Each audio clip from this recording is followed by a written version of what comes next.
नमस्कार, India voice देख रहे हैं आप और मैं हूं आपके साथ शिवम दुबे। बुलेटिन की शुरुआत करेंगे बड़ी खबर के साथ। किसान आंदोलन के दौरान दलित प्रेरणा स्थल नोएडा और यमुना एक्सप्रेसवे के 0 पॉइंट से गिरफ्तार किए गए सभी किसानों की रिहाई के लिए गांवों में कैंडल मार्च निकालकर विरोध किया जा रहा है। महिला और पुरुष सभी किसानों ने हाथ में मोमबत्ती लेकर किसानों की रिहाई की मांग की।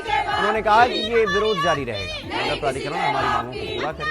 ऐसे में मंगलवार रात को बदौली, झट्टा, सरफाबाद गांव में कैंडल मार्च निकाला गया। लुक्सर जेल में फिलहाल 136 किसान बंद थे, जिनमें से 7 किसानों को रिहा कर दिया गया है और इस समय ग्रेटर नोएडा की जेल में 129 किसान बंद हैं। उनके खिलाफ आपराधिक मुकदमे में उनका नाम दर्ज है और जिनकी जांच की जा रही है। जांच होने के बाद ये फैसला लिया जाएगा कि किसानों को रिहा करना है या अभी नहीं। गौतम बुद्ध नगर के पुलिस कमिश्नर लक्ष्मी सिंह के आदेश की कॉपी मिलने के बाद इन 7 किसानों को जेल से रिहा किया गया और अब गौतम बुद्ध नगर जिला न्यायालय में वकील भी किसानों के समर्थन में आ गए हैं और वकीलों ने पूरी तरह से काम बंद कर दिया है।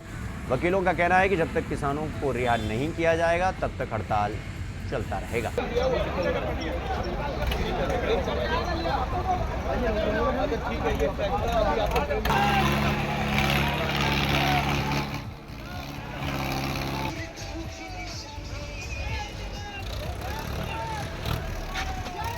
तो इस खबर पर हमारे साथ हमारे सहयोगी पुष्पेंद्र चौधरी हमारे साथ न्यूज रूम से लाइव जुड़ गए हैं।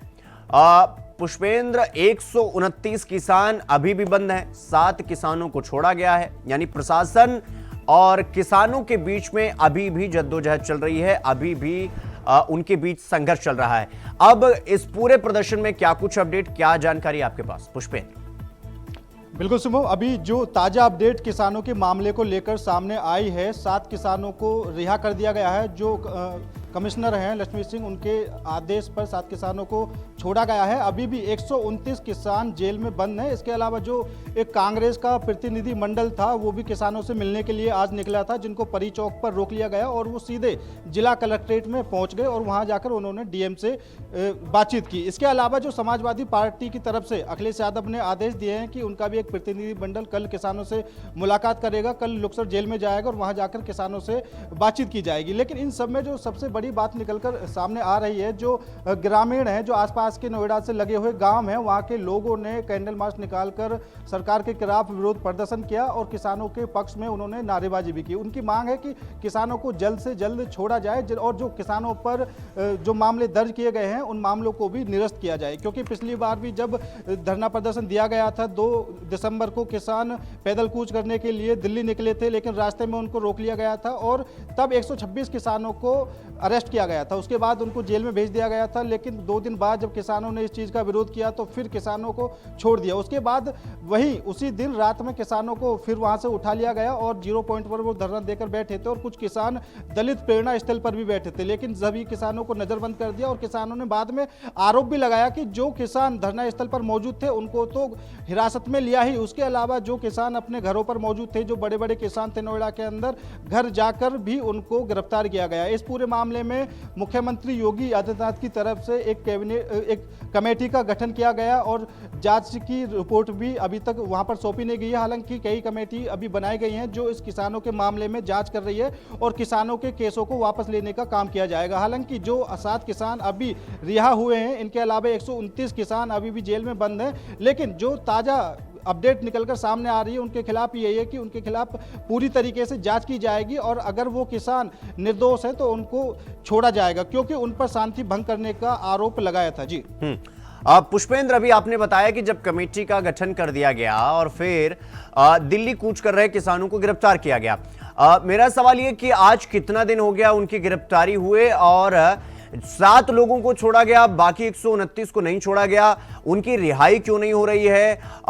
और ये सरकार और किसानों के बीच में जो ये द्वंद्व देखने को मिल रहा है, ये आखिर कहां जाकर रुकेगा? मतलब अब जब जांच कमेटी बन गई तो फिर बीच में मिसकम्युनिकेशन या मिसगैप कहां होता हुआ दिखाई दे रहा है पुष्पेंद्र? देखिए, सरकार और किसानों के बीच में तीनों प्राधिकरण अटके हुए हैं। कहीं पर प्राधिकरण किसानों की मांग नहीं मानता, कहीं पर प्राधिकरण कह देता है कि जो किसानों की मांगे हैं वो पूरी तरह से जायज नहीं है, लेकिन दूसरी तरफ मुख्यमंत्री योगी आदित्यनाथ के निर्देश आ जाते हैं कि किसानों की जो मांगे हैं उन पर चर्चा की जाए। लेकिन यहाँ पर तीनों प्राधिकरण बीच में जो मिलीजुली है वो नजर आ रहे हैं, क्योंकि जितनी भी आसपास की जमीन गई है वो नोएडा प्राधिकरण, यमुना प्राधिकरण और ग्रेटर नोएडा प्राधिकरण के अंडर में ही है। क्योंकि अब जेवर एयरपोर्ट जो बनकर तैयार हुआ है वो भी किसानों की जमीन पर ही एयरपोर्ट बनकर तैयार हुआ है, और अब वहां के जो किसान हैं वो भी नाखुश नजर आए हैं। तो वहां के किसान भी इस धरना प्रदर्शन में शामिल हैं। वो अब खास तौर पर कहते हुए नजर आ रहे हैं कि हमारी जो जमीन है उनके रेट वहां पर सही नहीं मिले, और जो मुआवजा बढ़कर मिलना चाहिए वो अभी तक हमें मिला नहीं है। भूमि अधिग्रहण कानून के तहत जो नियम बनाए गए थे वो नियम के हिसाब से अभी तक हमें कुछ भी नहीं मिला है। तो किसानों की अब तरह तरह की जो मांगे सामने आ रही हैं वो भूमि अधिग्रहण कानून से जुड़ी हुई हैं। 2011 में जो प्राधिकरण के खिलाफ और सरकार के खिलाफ किसानों ने धरना प्रदर्शन किया था, उनकी भी यही मांगे थी कि जो मुआवजा दिया जा रहा है उस मुआवजे को बढ़ाकर दिया जाए, और जमीन का उचित रेट उस समय में नहीं मिल पा रहा था। मायावती की सरकार थी उस समय 2011 में, किसानों को कम से कम 200 से ज्यादा किसानों को गिरफ्तार किया गया था, और उसके बाद मायावती की सरकार चली जाती है, समाजवादी पार्टी की सरकार आती है, 5 साल का कार्यकाल समाजवादी पार्टी की सरकार करती है, लेकिन एक भी किसानों को बाहर नहीं किया जाता है। अब सबसे बड़ी बात यह है कि उस दौरान जो आंदोलन में किसानों को गिरफ्तार किया गया था, 2017 में बीजेपी की सरकार आती है और बीजेपी की सरकार ही किसानों को बाहर करती है, और अब बीजेपी की सरकार है, बीजेपी की ही सरकार में किसानों को दोबारा से गिरफ्तार किया गया है। ये सबसे बड़ा सवाल है। पुष्पेंद्र, अब चूंकि जांच कमेटी का गठन कर दिया गया, सब कुछ हो गया, क्या इस कमेटी से जिसको गठित किया गया है मुख्यमंत्री योगी आदित्यनाथ की तरफ से, किसान इससे संतुष्ट नहीं है, इस वजह से ये प्रदर्शन लगातार हो रहा है, या फिर वो संतुष्ट हैं, बाकी ये जो 125 गिरफ्तार किए गए हैं अब इनको लेकर जद्दोजहद चल रही है? देखिए, पहले तो किसान अपनी मांगों को लेकर धरने पर बैठे थे, लेकिन अब किसानों के सामने सबसे बड़ा सवाल है वो है ये है कि जो किसान जेल में हैं उनको रिहा कराया जाए। सबसे पहले वो रिहा होंगे, उसके बाद जो मांगे हैं उन पर विचार किया जाएगा और आगे की जो रणनीति है वो भी बनाई जाएगी। दूसरी तरफ पंजाब के किसान नेता सरबंस सिंह पंडेर ने भी साफ तौर पर कह दिया है कि वो 14 दिसंबर को दिल्ली रवाना होंगे, 101 किसान उस जत्थे में शामिल होंगे और आगे की रणनीति बनाई जाएगी। तो ये जो एक छोटे स्तर पर आंदोलन शुरू हुआ था, अब पूरी तरीके से ये बड़े स्तर पर रूप ले रहा है, और तरह तरह के जो अलग राज्यों के किसान हैं वो भी इस किसान आंदोलन में जुड़ते हुए नजर आ रहे हैं। हालांकि ये जो मुआवजे का जो मांग है, मुआवजे की मांग हालांकि नोएडा से शुरू हुई थी, और जो दूसरे अन्य राज्यों के किसान हैं उनकी भी अलग अलग मांगे। हालांकि यहाँ पर राकेश सिंह टिकैत वो भी आए थे, उन्होंने भी धरना प्रदर्शन में शामिल हुए थे। जो किसानों की महापंचायत हुई थी वो भी शामिल हुए थे, लेकिन उनको भी पुलिस ने रोक लिया गया था। तो किसान और प्रशासन में जो नोकझोंक हुई वो भी देखने को मिली थी। हालांकि जो किसान बैठे थे वो बिल्कुल शांति तरीके से बैठे थे, जैसी खबरों के हिसाब से वहां से सूत्र बताते थे, लेकिन उसके बाद भी किसान आगे की तरफ बढ़े, वहां पर पुलिस ने उनको रोक लिया, उसके बाद गिरफ्तार कर लिया और फिर जेल भेज दिया। अब फिर से किसानों में प्रशासन और सरकार के प्रति काफी ज्यादा रोष है, और जो नोएडा कोर्ट के जो वकील हैं वो भी किसानों के पक्ष में उतर आए हैं। उन्होंने साफ तौर पर कह दिया है कि जब तक किसानों को रिहा नहीं किया जाएगा हमारी हड़ताल जारी रहेगी। और सबसे बड़ी बात यह है कि जो गौतम बुद्ध नगर की कोर्ट है, एक दिन में 10,000 से ज्यादा लोग यहाँ पर अपनी सुनवाई करवाने के लिए आते हैं, जो उनके मैटर अटके हुए हैं। तो वकीलों ने साफ कहा है कि अगर किसानों को नहीं छोड़ा जाएगा तो हमारी वजह से जो 10,000 लोग कोर्ट में डेली आते हैं उनको परेशानी होगी। तो यानी कि अब ये जो प्रदर्शन था, अब ये जो गिरफ्तारी थी, वो धीरे धीरे इस हिसाब से तो पुष्पेंद्र बढ़ता चला जा रहा है। चूंकि अब वकील हड़ताल पर हैं तो जाहिर सी बात है कि न्यायिक प्रक्रिया आगे बढ़ नहीं पाएगी गौतम बुद्ध नगर की, वो गड़बड़ हो जाएगा। तो यानी कि अब ये मामला अभी तो सरकार और किसान के बीच में था, प्रशासन और किसान के बीच में था, अब इसमें वकील और इंटरफेरेंस कर दिए हैं। तो यानी कि ये मामला कहीं ना कहीं अब और तूल पकड़ता जा रहा है, और इसमें अब इसका निवारण क्या है? मतलब कारण तो समझ में आ गया, निवारण क्या है, अब कैसे होगा इसका निवारण?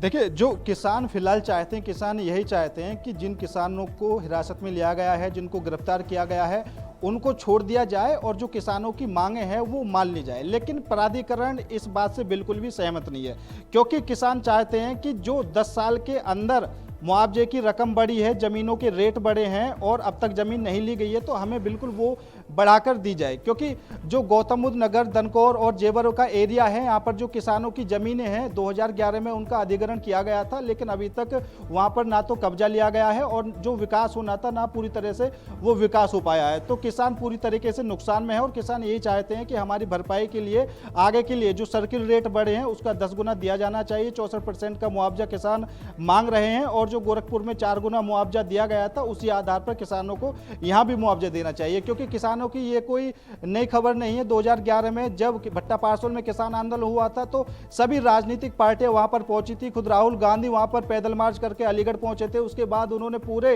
प्रदेश का दौरा किया था और भूमि अधिग्रहण बिल लागू किया था। उसके बाद प्रदेश में भूमि अधिग्रहण बिल लागू हुआ, लेकिन जो उसके नियम थे, जो उसके फायदे थे, वो अभी तक किसान को नहीं मिल पा रहे हैं। तो पुष्पेंद्र, मतलब सरकारें बदली लेकिन किसानों की समस्या तो वही रही, चाहे फिर वो मायावती की सरकार हो, चाहे फिर वो अखिलेश यादव की सरकार हो। मतलब किसान वहीं खड़े हैं, मुसीबत वहीं की वहीं खड़ी है, बाकी सरकारें अदली बदली हुई। पुष्पेंद्र, बहुत बहुत धन्यवाद आपका हमसे जुड़ने के लिए और खबर पर हमारे साथ जानकारी साझा करने के लिए। तो किसानों के समर्थन में उतरे जो नोएडा के वकील हैं, उन्होंने कार्य को पूरी तरीके से ठप कर दिया और उनका यह कहना था कि जब तक किसान नहीं उनको छोड़ा जाएगा तब तक कार्यपालिका पूरी तरीके से, न्यायपालिका नहीं चलेगी। अगली खबर है महोबा से, जहां पर मूंगफली की खरीद नहीं होने पर किसानों का हंगामा देखने को मिला है और सड़कों पर बैठे सैकड़ों किसानों ने जाम लगाया और खरीद केंद्र प्रभारी पर उपज न खरीदे जाने का आरोप लगा है। व्यापारियों को लाभ पहुंचाने का भी किसानों ने आरोप लगाया है। किसानों ने सड़क पर बैठकर जमकर नारेबाजी की है। खरीद केंद्र ने किसानों की जगह व्यापारियों की मूंगफली जो है वो खरीदा जा रहा है खरीद केंद्र पर। तो जाम की सूचना पर भारी पुलिस बल मौके पर पहुंचा और फिर शहर कोतवाली क्षेत्र के पचपहरा गांव स्थित सरकारी खरीद का ये पूरा मामला है जो हम आपको बता रहे हैं। तो शहर कोतवाली क्षेत्र के पचपहरा गांव स्थित सरकारी खरीद का ये पूरा मामला और जाम की सूचना पर भारी पुलिस बल को तैनात किया।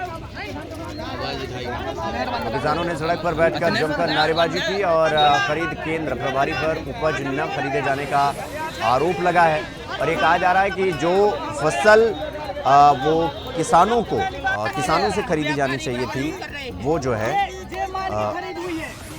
व्यापारियों से खरीदी जा रही है। अब बड़ा आरोप किसानों का और इसी से नाराज होकर किसान जो है वो प्रदर्शन कर रहे हैं। सैकड़ों की संख्या में वो सड़क पर बैठकर प्रदर्शन कर रहे हैं। हालांकि मजबूर हैं वो, क्योंकि खरीद केंद्र किसानों के साथ अन्याय कर रही है, ऐसा बताया जा रहा है। और मूंगफली जो है वो व्यापारियों से खरीदा जा रहा है बनस्पत किसानों से। तो ये बड़ी खबर हम आपको बता रहे हैं।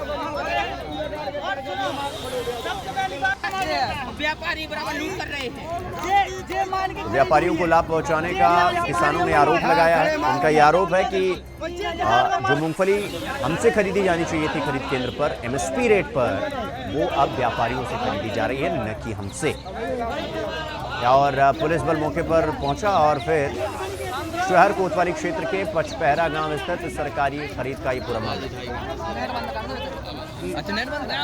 तो इस खबर पर हमारे साथ हमारे सहयोगी शारिक नवाज हमारे साथ महोबा से जुड़ गए हैं। शारिक, जिस तरह से किसान और व्यापारी और खरीद केंद्र के बीच में ये जो मनमुटाव चल रहा है, जो ये संघर्ष चल रहा है, अब क्या कुछ पूरा मामला है और किसानों से फसल क्यों नहीं खरीदी जा रही, व्यापारियों से क्यों? बता दूं कि किसान का साफ तौर पर कहना है कि जो बड़े किसान है या जो बिचौलिया हैं व्यापारियों के, उनके ही फसल खरीदी जा रही है, विक्रय की जा रही है, जबकि किसानों को 5 से 6 दिन हो गए हैं बाहर खड़े, लेकिन गोदाम में किसानों के ट्रैक्टर तक अंदर नहीं जाने दिए जा रहे। और इसी बात को लेकर कल शाम के उनके द्वारा जाम लगाया गया था। तो उप जिलाधिकारी के द्वारा यह उनको आश्वासन दिया था कि सभी की खरीद की जाएगी, जिसके बाद जाम खोला गया। फिर उसके बाद आज फिर वैसी स्थिति हो गई कि किसानों की फसल नहीं खरीदी गई, जिससे मूंगफली न विक्रय होने से फिर नाराज किसानों ने करीब 3 घंटे तक जाम लगाकर रखा। फिर मौके पर क्षेत्राधिकारी सदर और उप जिलाधिकारी भी मौके पर थे और उप जिलाधिकारी के द्वारा जाम खुलवाया गया। नहीं तो शारिक, जिस तरह से किसान एमएसपी रेट पर अपनी मूंगफली उनको खरीद केंद्र पर देनी होती है और जो एमएसपी रेट निर्धारित किया गया है उसी पर उनकी मूंगफली का, उनकी फसल का खरीद किया जाता है, लेकिन अब व्यापारी इसमें इंटरफेयर कर रहे हैं, यानी बिचौलियों का बोलबाला है क्या? शिवम जी, मैं आपको बता दूं कि व्यापारी क्या करते हैं कि किसानों से फसल ले लेते हैं, क्योंकि पानी लगने का समय है, यहाँ पर खेतों पर पानी लगना शुरू हो गया और किसानों के पास इतना समय नहीं रहता कि वह रोज मंडी आकर बाहर खड़े रहे और फिर फसल ना बिके फिर अगले दिन आए। तो वो इस चीज से बचने के लिए सस्ते में अपनी मूंगफली व्यापारियों को बेच देते हैं और वही मूंगफली फिर व्यापारी सरकारी रेटों पर बेचते हैं, जिससे उन्हें करीब 2,500 से 3,000 रुपए का फायदा होता है प्रति क्विंटल में और लाखों से करोड़ों रुपए का ये घोटाला महुआ में होता है। और कहीं ना कहीं व्यापारी और जो गोदाम के इंचार्ज रहते हैं, इनकी साठगांठ बहुत अच्छी तरह रहती है और इन्हीं के आपस के तालमेल से बंदरबाट किया जाता है और बेवकूफ किसानों को बनाया जाता है। इससे पहले खाद को लेकर भी किसान परेशान रहे थे, आए दिन जाम लगा रहे थे, फिर उसके बाद अब मूंगफली को लेकर किसान परेशान है, फिर आगे पानी को लेकर परेशान रहेंगे। बुंदेलखंड में अक्सर किसानों के साथ अपनापन नहीं बनाया जाता है और अधिकारियों के द्वारा दूरी बनाई जाती है, जिससे किसान परेशान रहते हैं और आए दिन फिर उन्हें मजबूरन जाम लगाना पड़ता है। नहीं तो शारिक, इसमें प्रशासन का क्या रोल है? क्या प्रशासन सिर्फ वहां पर जाकर कि मतलब मनमुटाव ना हो, किसी प्रकार का लड़ाई झगड़ा ना हो, बस इसीलिए है प्रशासन का क्या जिम्मेदारी है कि उनकी फसल एमएसपी रेट पर क्यों नहीं जा रही है? क्या वजह है कि जिसकी वजह से फसल किसानों से नहीं व्यापारियों से खरीदी जा रही है? ये इसकी जिम्मेदारी प्रशासन नहीं ले रहा है क्या प्रशासन वहां पर मौजूद है और इन सब समस्याओं का निवारण कर रहा है या नहीं प्रशासन कर रहा है? प्रशासन उपजिलाधिकारी मौके पर मौजूद थे, उन्होंने यही कहा कि अगर ऐसा बताया है किसानों ने और मेन बात ये थी कि वहां पर गोदाम प्रभारी के द्वारा कहा गया था कि 3500 कुंटल हमें मूंगफली विक्रय करना थी, जो हो चुकी है और 70 कुंटल सिर्फ बची है। लेकिन जब जाम लगाया गया तो जिलाधिकारी के द्वारा यह आश्वासन किसानों को दिया गया है कि इस मंडी में नहीं तो किसी दूसरी मंडी में किसानों की मूंगफली विक्रय की जाएगी और ऊपर बात की जाएगी कि इन गोदामों की क्षमता को बढ़ाया जाए, जिससे और किसानों की मूंगफली ली जा सके। उन्होंने बताया कि करीब 3500 कुंटल 80 या 100 किसानों के पास ही 3500 कुंटल मूंगफली आ जाती है और ऐसे में सैकड़ों किसान वहां पर मौके पर मौजूद हैं, तो सबकी मूंगफली नहीं खरीदी जा सकती। लेकिन जबकि किसानों का यह आरोप है कि किसानों से मूंगफली न खरीद के व्यापारी या बड़े किसानों से खरीदी जाती है और जो छोटे 2-4 बीघा के किसान होते हैं उनसे मूंगफली विक्रय नहीं की जा रही और खास तौर से परेशानी नहीं हो रही है।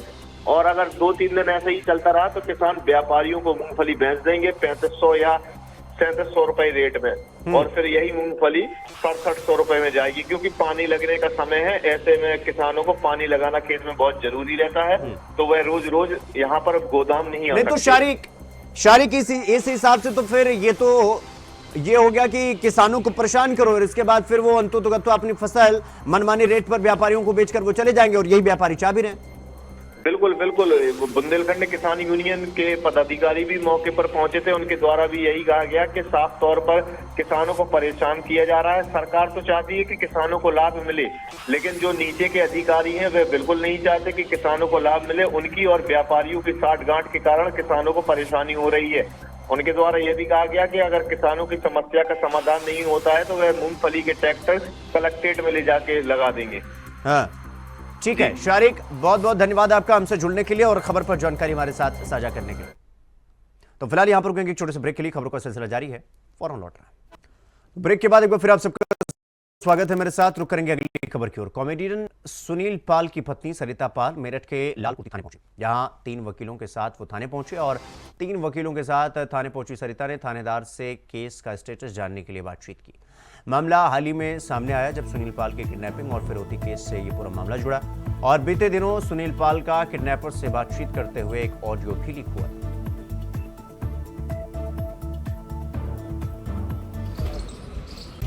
सुनील पाल अपहरण मामले में लगातार नए नए संगीन मामले सामने आ रहे हैं। मेरठ पहुंची सुनील पाल की पत्नी, आप मेरठ पहुंची हैं, आपने पुलिस को क्या क्या कुछ जानकारी दी है?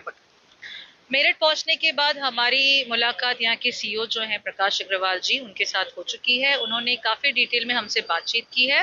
कुछ जानकारी जो हमारे पास ऐसी थी जो हम उन्हें मिलकर के बताना चाहते थे वो हमने उनको दे दिया है और बाकी जितनी चीजें सुनील जी के जरिए एफआईआर में दर्ज हुई है वो उनके पास पहले से मौजूद थी और वो इस पर कार्यरत है, पूरी तरह से कार्रवाई हो रही है। मैडम, आपके पास जो सुनील पाल जी के पास इनविटेशन आया था वो किस तरीके से आया था? सी जनरली ऐसा होता है, आर्टिस्ट को उनका डेट और रेट पूछ लिया जाता है कि सर अगर आपकी डेट खाली है तो मुझे यहाँ पर कार्यक्रम कराना है और आप मुझे बताइए क्या पेमेंट होगा। तो इसी तरह से वो पेमेंट की बातचीत फिक्स हो जाती है। तो once you fix the date and once you fix the rate you are there, आप उनको टिकट भेजते हैं और वो पहुंच जाते हैं। बस यही कहूंगी कि दुर्भाग्य ये था कि उस दिन सुनील जी अकेले थे और इनके लिए बड़ा आसान हो गया उनको ट्रैप करना। अच्छा मैडम, मेरा सवाल आपसे और है कि इसमें फिरौती की रकम कितनी मांगी गई थी और फिरौती वालों ने रकम लेने के बाद उनको 60,000 रुपए वापस भी दिए थे? नहीं 60,000 रुपए वापस नहीं किए थे। फिरौती की रकम तो काफी मांगी गई थी सुनील जी से और पहले तो करोड़ों की बात हुई, फिर एंड में वो 20 लाख पर आके रुक गए और उन्होंने कहा चलो 20 लाख में से कितना कर सकते हो। धीरे धीरे उन्होंने सुनील जी को काफी देर डराना धमकाना ये सब चलता रहा और सुनील जी से कहा चलो पैसे मंगाना शुरू करो, किस किस से मंगाना चाहते हो आप बताओ, पहले तो अपने घर में फोन करो। तो उन्होंने पहले ही कहा कि मैं घर में फोन करूंगा, तो घर में ना इतने पैसे होते हैं ना मेरी वाइफ इतने पैसे दे पाएगी आपको, तो मैं एक काम करता हूँ अपने मित्रों से कोई बहाने से फोन करके थोड़े थोड़े पैसे मंगाता हूँ। तो किसी से 1 लाख, किसी से 2 लाख, किसी से 3 लाख, किसी से 4 लाख, इस तरह करते करते टोटल 8 लाख रुपए उनके पास पहुंचे और सुनील जी ने अलग अलग जगह से अलग अलग लोगों से ये पैसे उन तक पहुंचाए। अच्छा मैडम, क्या वो एक्टर है जो फिरौती करता है? आपने भी कहा था कि वो एक्टर हैं, क्या इसमें क्या कुछ कहेंगे?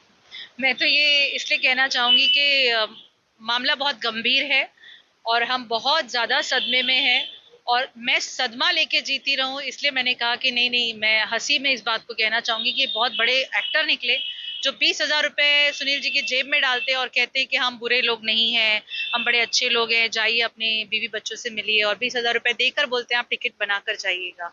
तो इसी के लिए मैंने कहा ये लोग काफी अच्छे एक्टर निकले। एक सोची समझी साजिश और उसके बाद किसी का अपहरण करना।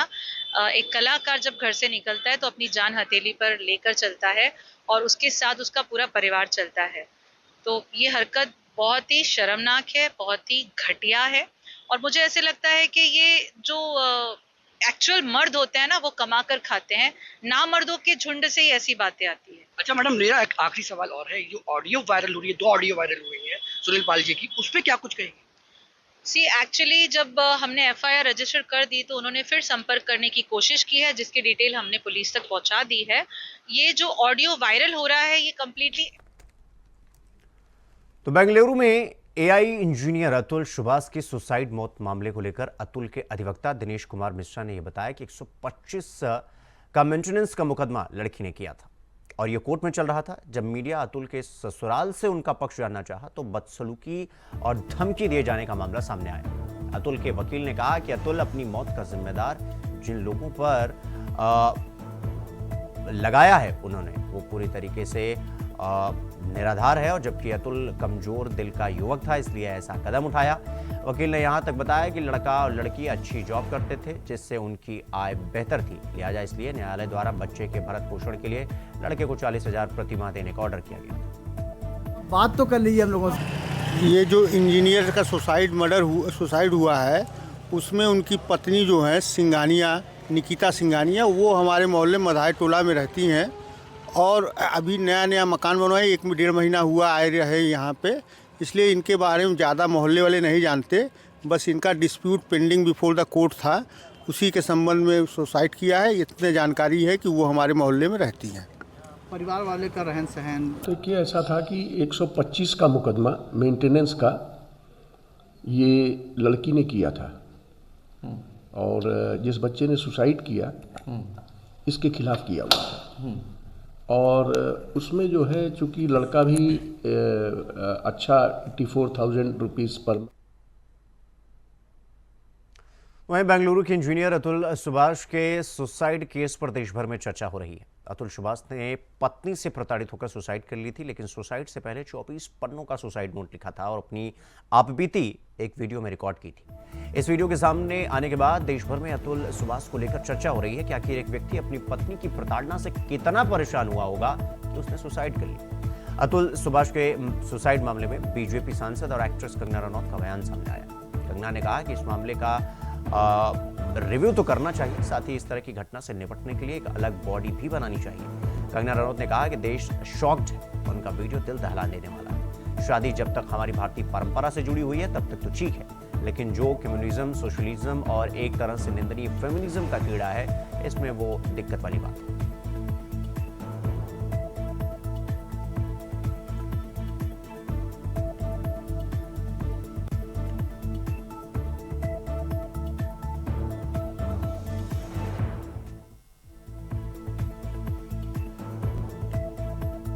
पुरुषों का ही दोष होता है। हमेशा 99% जो है मैरिजेस में पुरुषों का ही दोष होता है, इसीलिए ऐसी गलतियां भी हो जाती है। हमेशा 99% जो है मैरिजेस में पुरुषों का ही दोष होता है, इसीलिए ऐसी गलतियां भी हो जाती है। हमेशा 99% जो है मैरिजेस में पुरुषों का ही दोष होता है, इसीलिए ऐसी गलतियां भी हो जाती है। हमेशा 99% जो है मैरिजेस में पुरुषों का ही दोष होता है, इसीलिए ऐसी गलतियां भी हो जाती है। हमेशा 99% जो है मैरिजेस में पुरुषों का ही दोष होता है, इसीलिए ऐसी गलतियां भी हो जाती है। हमेशा 99% जो है मैरिजेस में पुरुषों का ही दोष होता है, इसीलिए ऐसी गलतियां भी हो जाती है। हमेशा 99% जो है मैरिजेस में पुरुषों का ही दोष होता है।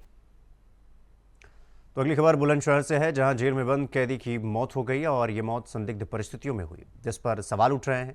जेल प्रशासक के मुताबिक जेल में बंद गोपाल की हार्ट अटैक से मौत हुई। वहीं मृतक के परिवार ने मौत पर सवाल उठाए हैं। उन्होंने कहा कि गोपाल को हृदय रोगी नहीं था। सिकंदराबाद पुलिस ने पंचनामा कर शव को पोस्टमार्टम के लिए भेज दिया है। जेल में बंद कैदी की मौत संदिग्ध परिस्थितियों में हुई।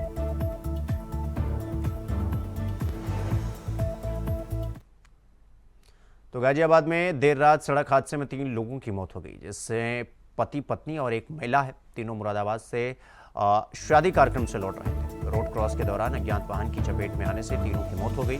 पति पत्नी दादरी के रहने वाले थे, तो तीसरी महिला गाजियाबाद की रहने वाली।